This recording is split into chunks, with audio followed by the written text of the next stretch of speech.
Friends, good morning and welcome to another edition of SPTV News Live, where we keep you up to date on the latest bullshit in the criminal cult of Scientology. Now, today has to do with an update in the Bixler versus Scientology lawsuit. We also have an update on Jane Doe 1's forced marriage lawsuit as well. We'll explain more about this. The basic update is that let me just give you a quick background here because this can get really confusing really fast. So, there's basically 6 ongoing lawsuits, mostly of a civil nature, against the cult of Scientology. So, we have the grand jury investigation where Danny Masterson's rapes, covered up by the cult of Scientology, have been being looked into, and this is ongoing. And then we have today's update, which is the civil trial that the 3 Jane Does in the criminal trial are suing civilly, along with the husband, Cedric Bixler, and Babette Realis, to be remunerated for the fair game, alleged fair game, we have to say, that they've received since first coming forward and the LAPD looking into these allegations in 2016. That's the one we're going to be covering today. Then we have Leah Remini versus the cult of Scientology in the midget, alleging that she has been fair gamed attacked since she began speaking out. And when she filed this lawsuit, a month and a half ago, 2 months ago, she already made an amended lawsuit claiming that the very thing that she's suing for, alleged fair game, they've amped up. So she amended that. And then we have Valerie Haney's lawsuit. She was David Miscavige's and Shelley Miscavige's personal assistant, and she had to escape the international base in the back of a fucking trunk. That's another lawsuit. We have Baxter versus Scientology. These are 3 Sea Org members that were on the Free Wind ship. Should be called the Enslavement Winds. We've discussed before. It's impossible to get off of there. They're suing for labor trafficking. And then we have a Jane Doe lawsuit, a civil lawsuit. This is one of the victims that was raped by Danny Masterson, and she's suing Gavin Potter, the cult of Scientology, the midget, and Bridge Publications, alleging that she was forced into marriage and sexually assaulted thereafter by Gavin Potter. That's a lot to take in, but those are the 6 lawsuits that are going on. And again, the update that we're taking up today has to do with Bixler versus Scientology and what they've done in typical fashion to delay the lawsuit, to prevent it from going to court, and to make it as hard as possible on the plaintiffs. They've added an anti-SLAPP motion to strike. Now, we've covered this previously. We're going to give you a bit of an update so we don't have to go over these videos again in detail. But if you really want to understand what's going on, consider this video number 3 in this particular case. 3 weeks ago, we had Scientology lawyers bitch to judge again in the Danny Masterson civil lawsuit that we're discussing. And then Scientology targets Danny Masterson victims again in court yet again. So I'll link those in the description box as usual. But just to give you an idea of what's going on, a little bit of background, because I know it can get confusing real fast. Let's discuss this lawsuit and then the latest updates. So this Bixler versus Scientology lawsuit, that's the one that was filed by Danny Masterson's victims in 2019 when they were still waiting for him to be charged criminally. It was 5 plaintiffs, as mentioned before. These are the 3 Jane Doe victims from the criminal trial. That would be Jen B., Nisha Trout, and Chrissy Carnell Bixler. And then we had the husband of Chrissy Carnell Bixler named Cedric Bixler, also in the suit, and another woman named Babette Realis, and she was in a relationship with Masterson, and she also claims that he assaulted her. So this lawsuit's not about the assaults, however, we discussed earlier. It's about basically fair game tactics. Excuse me. And they're suing over what they say has been a campaign of harassment by Masterson and the cult since they first came forward, as mentioned before, in 2016 to the LAPD. And the LAPD began looking into these allegations. And they allege that they've been stalked and hacked by agents of Scientology, and even their pets have been poisoned. And Babette Realis says her frickin' house in Indiana was also set on fire too. And then this lawsuit was initially derailed when the judge agreed with Scientology that because the three Jane Does had signed contracts with the cult while they were members, they were obliged not to sue, but they had to, of course, submit to Scientology's absolutely bogus religious arbitration. But then, thank God, on an appeals court ruled that because the alleged harm, the stalking, etc., occurred after they had left the cult, the contract shouldn't apply. So that lawsuit was restored, and then it was put on hold while Masterson's criminal trials were going on. And then also, covered in those previous two videos that I showed you, are Scientology trying to keep the case on stay so that it would be delayed in going forward. They lost that. So this lawsuit is going forward, but isn't set until September 2025. So we're only a few weeks into this, and you're already seeing what Scientology is capable of. Will they actually make it to September 2025 is the question. So now that we know that Masterson was sentenced on September 7th to life in prison with the possibility of parole somewhere in the neighborhood of 20 to 30 years, the lawsuit got going again. Again, scheduled for 2025, September 2025. But then the cult earlier this month filed a motion to strike in regards to the first amended complaint in the case, which was filed back in February 2020. So suddenly, after 3 years, Scientology objected to the lawsuit that described Scientology's policy of fair game. Again, covered in detail in those previous two videos. They claim that the fair game policy no longer exists, which is complete bullshit, and otherwise describing things about the cult's internal policies that the church says shouldn't be the subject of a civil lawsuit. Again, they're doing everything they can to get this thing thrown out and to create as many roadblocks as possible so that this will never see the light of day.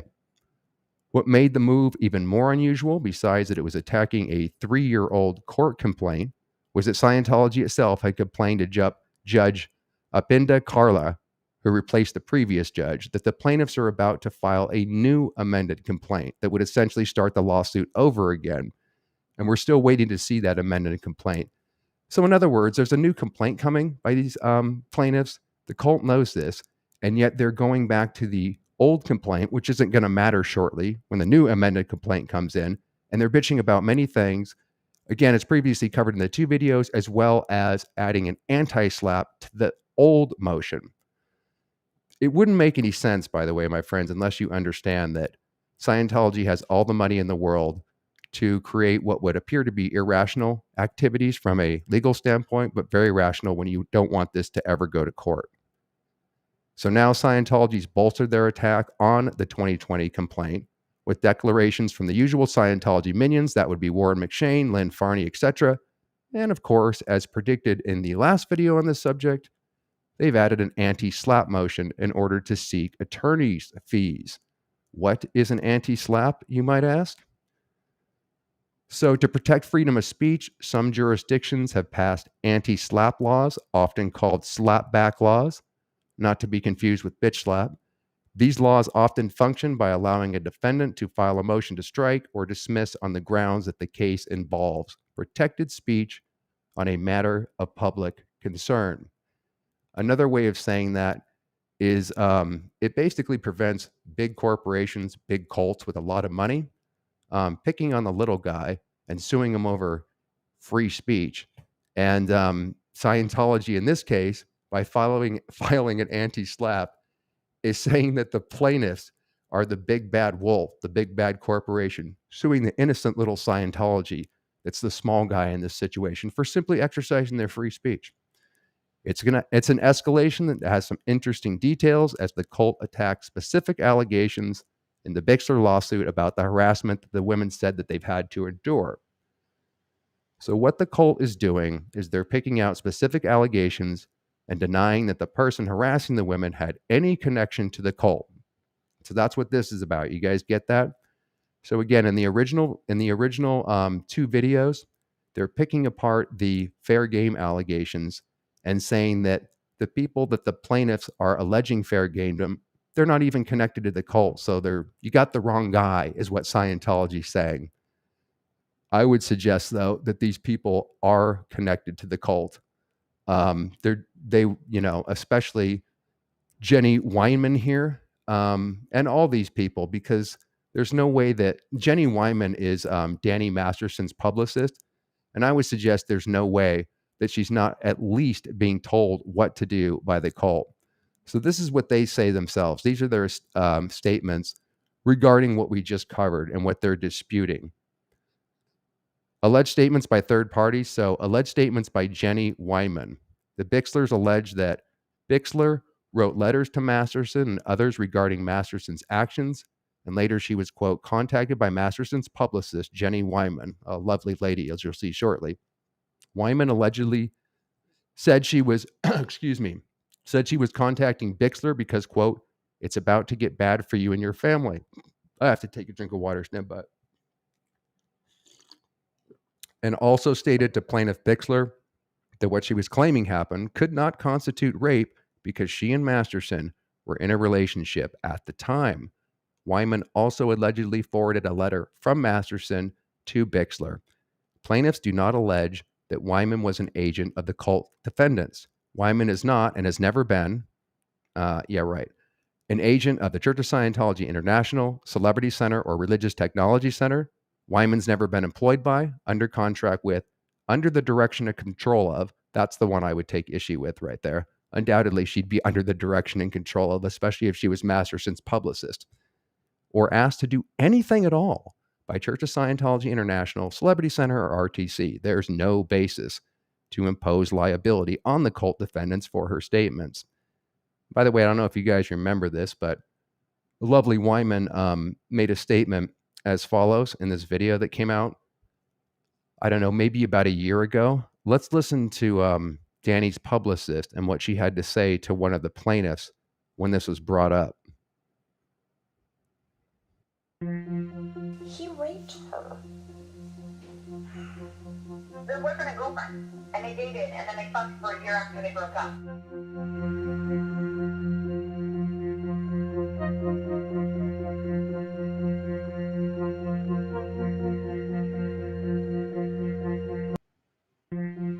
He raped her. Their boyfriend and girlfriend, and they dated, and then they fucked for a year after they broke up.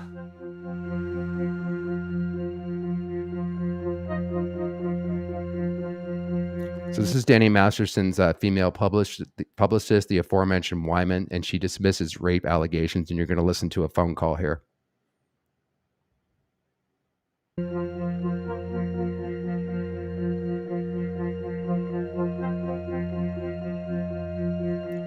Wyman is caught on tape telling one of the accusers that you can't be raped because you're in a relationship with them after all.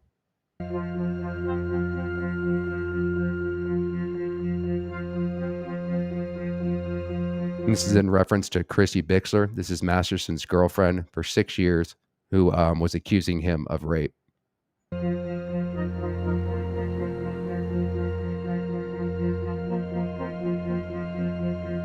You're about to listen to the conversation that Wyman had with one of Masterson's unnamed accusers about Bixler. I know Chrissy, and I'm certain she would talk. Well, Chrissy was Danny's girlfriend at the time, so there's really nothing. There's no story there. He raped her. Their boyfriend and girlfriend, and they dated, and then they fucked for a year after they broke up. So He I don't think raped that, her when she was I don't unconscious. think that would be. That's what he does. That's what he does. He rapes women when they're unconscious. He has a sick. You weren't unconscious you were not unconscious when I dropped you off. Very true. That is true. We agree on something. Very true. So I'm trying to figure out what happened because I don't imagine you would just go into someone's house and then get raped. You want me to tell you about the worst thing that ever happened in my life because I know you don't care about me. Not that I don't care, that's kind of rude. Like, I have kids and I'm a mother and I'm a woman. Like, of course I'm curious, which is why I called you. If I didn't give a shit, I would have been like, whatever, how the legal people call you. That's not you don't know me, so that's not anything about me.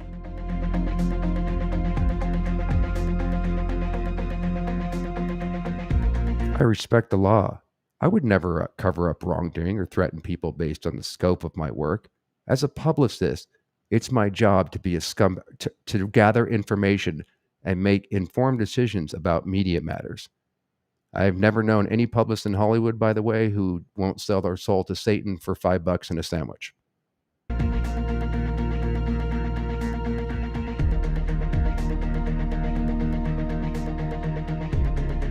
An outsider looking in, I never saw anything but a consensual relationship between Danny and Chrissy. Therefore, there can't possibly be any chance of being raped, with whom I maintain a cordial relationship after they broke up. What's the problem here?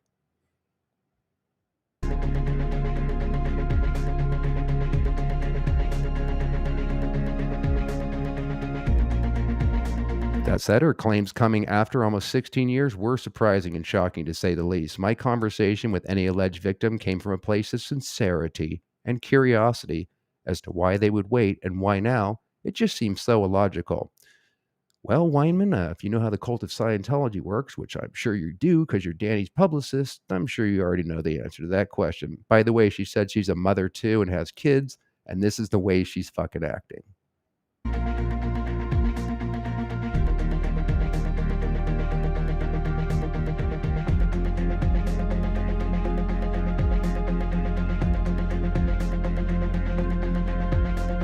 Meanwhile, Masterson's attorney denies the actor has ever placed drugs in someone else's drinks.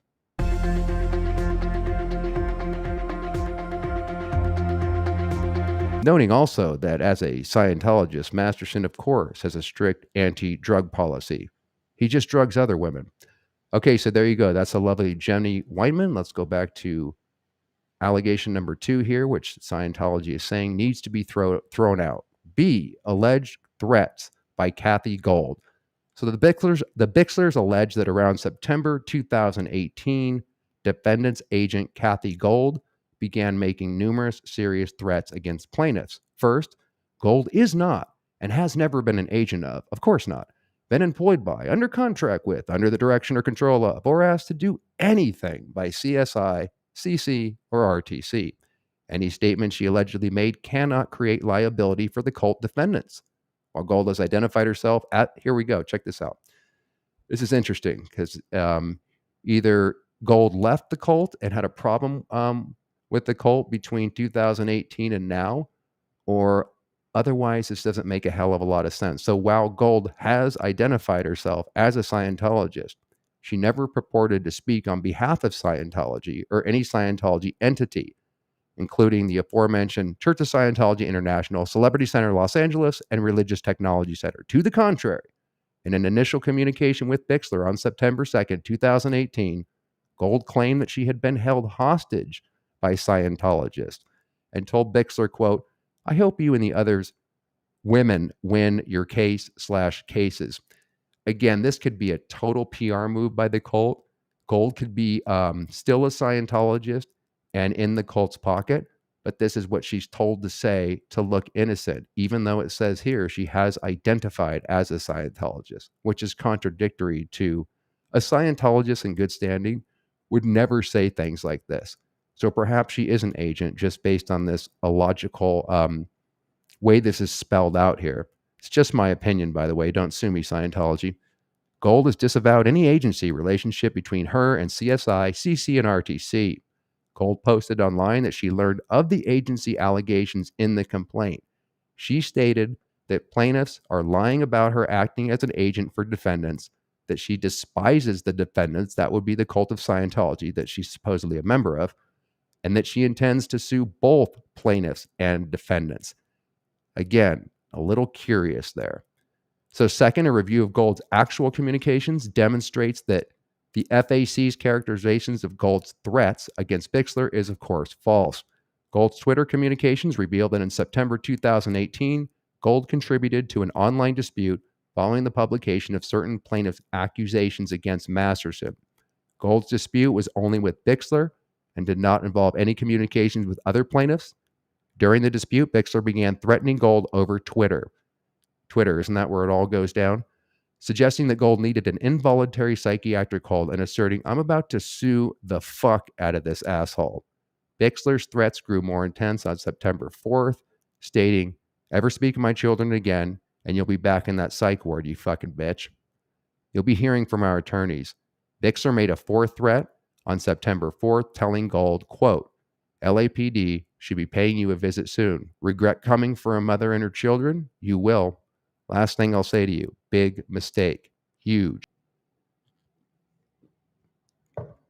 Only after this onslaught, of course, did Gold write a blog post entitled, "If Chrissy or any of her accomplices come near me offline," in which she stated, quote, "I will kill them to defend myself."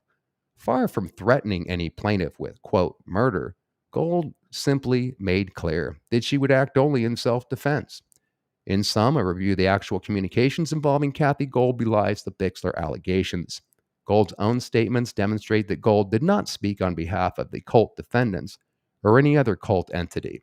The actual communications show that any, quote, threats Gold made were simply statements that said she'd act in self-defense as necessary, after Bixler, of course, threatened Gold.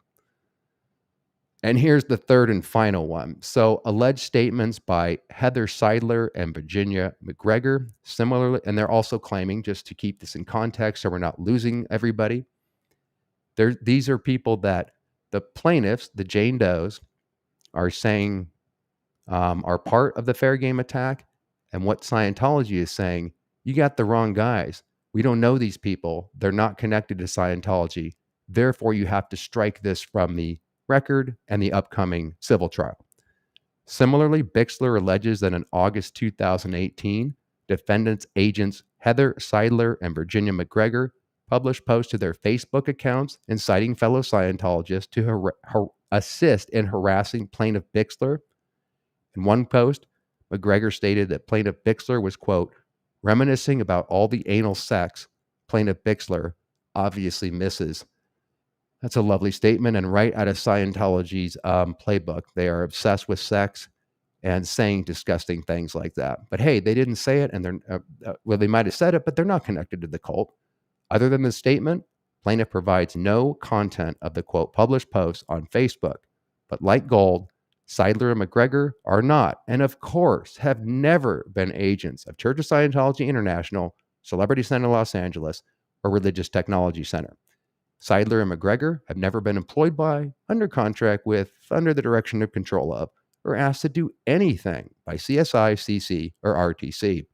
The church defendants cannot be liable for Seidler's or McGregor's statements. Okay, so that's it on that. Again, they're just throwing in more bullshit to try to detract from, I mean, this whole thing is going to be amended, by the way, my friends. This is what, again, wouldn't make any sense if you're an actual attorney or, you know, the judge. Well, I don't think the judge is scratching her head because she seems to be up to speed on this, and judges in general. But this doesn't make sense because there's an amended complaint coming very shortly. All of this isn't going to matter, including the anti-SLAPP motion that they're throwing on this old complaint from 2020. So what's the point of it except to try to drive the plaintiffs to beg for mercy and to clog up the court? But these ladies already went through getting Danny convicted, and can you imagine what that took? Just to put that in context, by the way, guys, they had to get 2 of the 3 convictions. If only one of the victims had been raped, he would have walked free. So you have to get 24 votes. That's 12 times 2. You have to get 12 people in a room to each agree of the 3 possible rapes that 2 of them occurred. I don't know how you get 12 people to agree on anything. So the evidence had to be so strong that they actually got 24 votes and got his ass in prison. This is going up against a Hollywood celebrity, a cult of Scientology that, as you can see, as we keep this running record, how clever they are in, well, I don't know what word you want to use, persistent in harassing the crap out of people to never get to that. They went through 2 trials. And there were so many shenanigans that happened in the first trial that ended in a deadlocked jury. It didn't seem likely they're ever going to get a conviction, even coming that far and getting it to court. And yet again, they got 24 people in a courtroom. Scientology was brought into the second, it was Scientology and Danny Masterson's drugging was brought into the second trial, which allowed the jurors to see why they waited so long. And they actually got a conviction. So if they can do that, I don't think they're going to be scared off by this kind of bullshit. But you can see how infuriating it must be. So another update. Okay, so it says right here, you can see that Scientology's strategy, of course, is to gut the lawsuit by asking for substantial portions of it to be thrown out, either because it infringes on the cult's religious rights. Again, they're not a religion. That's why I keep calling it a cult, to stress that. People should stop calling it that, because that's not what it is. Or because just because they have religious status, and we know how they got that by blackmailing 1,100 IRS agents, doesn't mean that they should be a religion, and that tax exempt status needs to fucking go. And maybe with this civil trial, by the way, this particular trial, not to mention all the other ones coming, I think that might actually be a possibility sooner rather than later. That's the main issue, in my opinion, that will prevent a lot of this bullshit from continuing. Or because the victims are pointing the finger at people who the cult says, of course, has no connection to them. But again, it's odd that Scientology is making these targeted attacks on the 2020 First Amendment complaint when they said themselves that they are aware that the plaintiffs are about to file a new amended complaint, which would make this previous one and all the bullshit that they're alleging here to get thrown out, as well as the adding of the anti-SLAPP motion, absolutely irrelevant. Okay. They're going to get their first chance to argue this attack before the judge on November 17th. Now we have an update on Jane Doe number 1's forced marriage lawsuit. Now that was covered 3 weeks ago in this video. And again, we're just keeping a running record in real time of how the cult actually works and why they are so successful often in derailing these. I'll link this in the description box so you can know more about this, but it's called How Scientology Plans to Bury Jane Doe 1's Forced Marriage Lawsuit. So we have another update on the forced marriage lawsuit. We've been telling you in this lawsuit and in Leah Remini's lawsuit, efforts to serve the midget have been submitted to court, arguing that their process servers have done enough to declare the Scientology leader a defendant based on substitute service by throwing copies of the lawsuit at the feet of employees at Scientology headquarters sites in Hollywood, for example. Again, we covered that previously. So now Jane Doe 1's attorneys have added to those reports a request to the court to be allowed to serve the midget by publication, by publishing notices in local newspapers, for example. In other words, they're trying to do everything they can to get the frickin' court to say that Miss Cabbage has been served already. It's almost like he's being protected. So this morning in Los Angeles, this is today, there's a hearing in Jane Doe 1's case as Scientology's argument will be considered that asked to put the lawsuit on hold until May, when its motion for its bullshit, fake, religious arbitration can be heard. Again, covered in detail in the previous video that I showed you.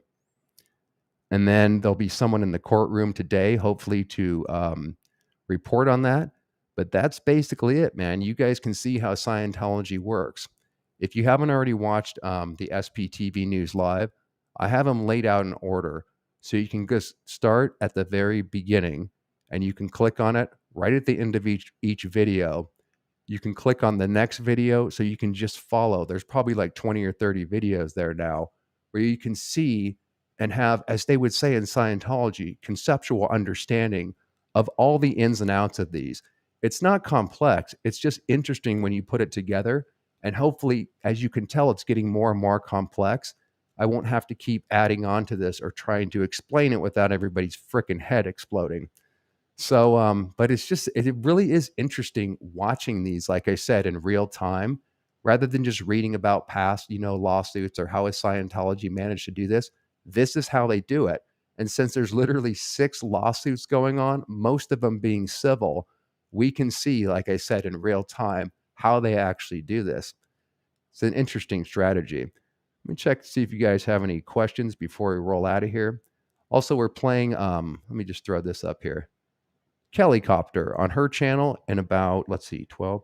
In 2 hours, we're going to be over there playing Werewolves game. Maybe we can take a break from talking about this trauma shit. It's fun hanging out with Kelly and crew playing this game that has nothing to do with Scientology called Werewolves. And since we did it a couple weeks ago, this is called Werewolves 2 Electric Boogaloo. Put in the comments if you know where that Electric Boogaloo comes from. I wonder how many people watched a certain movie that involved that title. Anyways, I'll put that on the community tab so you guys can know where to join us on Kelly's channel. And let me just roll through here, see if we got any questions here. Doesn't look like it so far. Okay. I know I'm going to miss one. If you guys wouldn't mind putting up those question marks, if there's anything you want to say before we roll out of here that I might have missed. Okay. Evelyn, how you doing? Does anyone know when, where the Wellbore stream is tonight? Are we reading each other's minds, Evelyn, or what? I swear to God, I didn't see that. But because of my OT powers, I telepathically knew what was in the chat and answered it before you put it out there. That's a perfect place to end off. If I missed any questions, guys, throw them in the chat. We'll take them up on Sunday's live Q&A, or if they're easy to answer, I'll just answer them in the comments themselves. So it's only appropriate that we end off with the Scientology outro, as all this has to do with Hollywood/Scientology. What's the difference? Shenanigans. And we'll see you over on Kellycopters, hopefully, to hang out and find out who the werewolves actually are.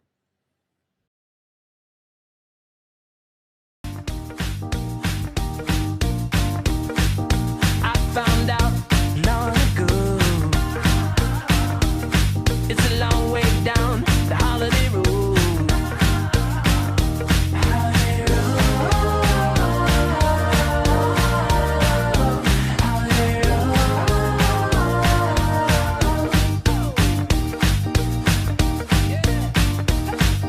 Jack be nimble, Jack be quick. Take a ride on the West Coast gig. Holiday road. Holiday road. Holiday road.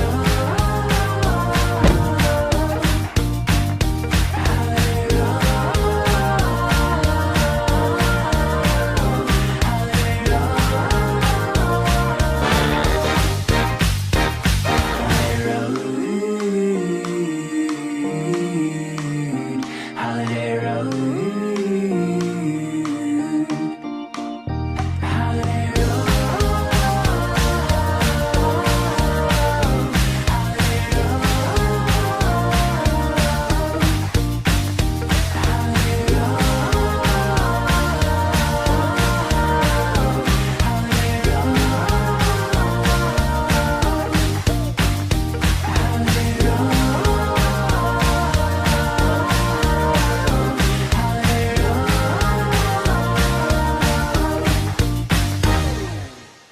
Welcome to Hollywood. What's your dream? Some dreams come true, some don't, but keep on dreaming. This is Hollywood.